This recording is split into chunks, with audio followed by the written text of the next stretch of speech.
Imagine waking up to a phone call only to hear your own voice echoing back at you. This is where we find our protagonist, an ordinary woman living in a typical suburban home.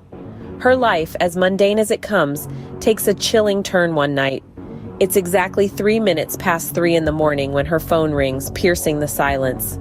The number is unknown, the call unanticipated. She answers, her voice groggy with sleep, and is met with a familiar sound, her own voice. It's an echo of her day's conversations, a bizarre mimicry that leaves her disoriented and confused. Is it a prank, a broken connection, or perhaps an odd malfunction of technology? Shaking it off as a mere anomaly, she dismisses the incident and succumbs to sleep once more, but as her eyes close, she remains oblivious to the grim reality. Little did she know this was just the beginning of her nightmare. Night after night, the calls continued, each one more distorted than the last. The echo of her own voice, twisted and warped, bled through the phone line.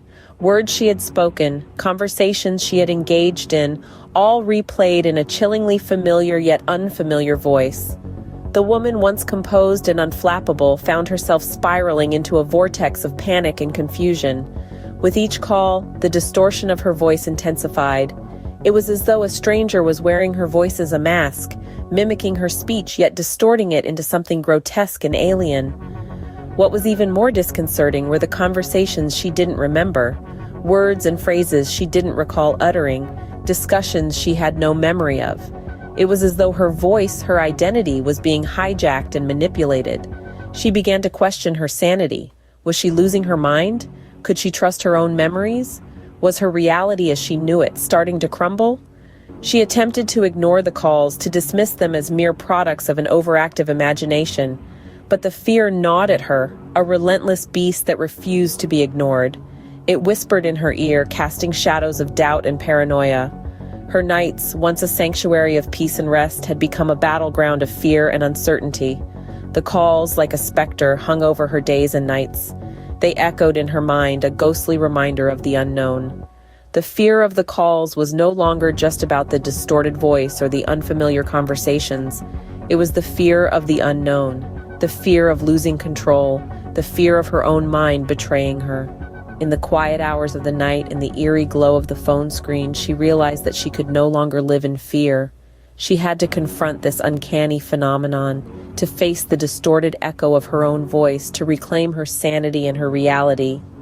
As the fear escalated, she decided to confront this uncanny phenomenon.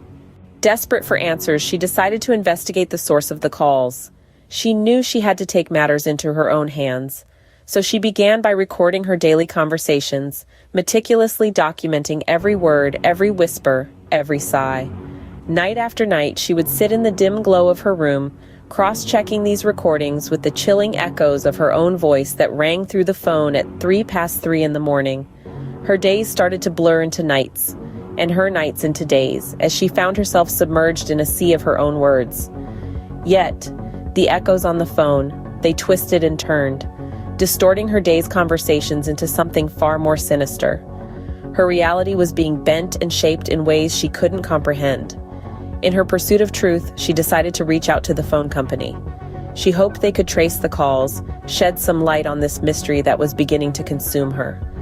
But their response sent a shiver down her spine.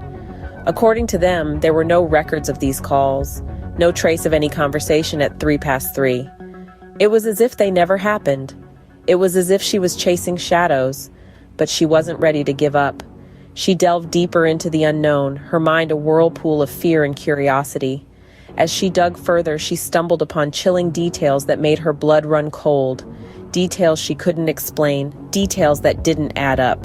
Her own voice, distorted and twisted, seemed to be hinting at events that she had no memory of. Events that, according to her records, never happened. She found herself entangled in a web of her own making, a web spun from her own words. The echoes on the phone, they were no longer just echoes. They were warnings, warnings of a reality she didn't remember, a reality that was slowly becoming her nightmare. The more she dug, the more she wished she hadn't. In the end, the truth was far more horrifying than she could have ever imagined. The nightly calls that haunted her sleep and disturbed her peace were not the fabrications of a demented mind, nor were they the cruel pranks of an unseen tormentor. No, they were something far more unnerving. They were messages from her future self. Imagine the bone-chilling realization that the voice echoing back at you from the receiver is your own, not as you are now, but as you will be. The subtle distortions, the sinister undertones were not manipulations or tricks of the mind, but rather they were predictions of her own impending doom. The calls were not distorting her reality, they were forecasting it. Each night at exactly 3 past 3, her future self was trying to warn her, to prepare her for a fate that was yet to come. As the echoes of her own voice played out her conversations with a twisted foreboding, she realized that they were not just echoes, they were premonitions. The final call was the most terrifying of all. It predicted a chilling event that was set to unfold in the near future, a prophecy of an impending disaster that her future self was desperate for her to avoid. But how does one evade the inescapable? How does one outrun destiny? The realization of her predicament was as cold as ice, sending shivers down her spine. She was trapped in her own time loop, a chilling ballet of predestination and free will. The dread of knowing the future, yet being powerless to change it, was a weight too heavy to bear. As the final pieces of this horrifying puzzle fell into place, a sense of resignation washed over her. She understood now. There was no escaping the inevitable. She was not losing her mind. She was losing her future, one phone call at a time. And as the clock struck 3:03 a.m., she braced herself for the inevitable.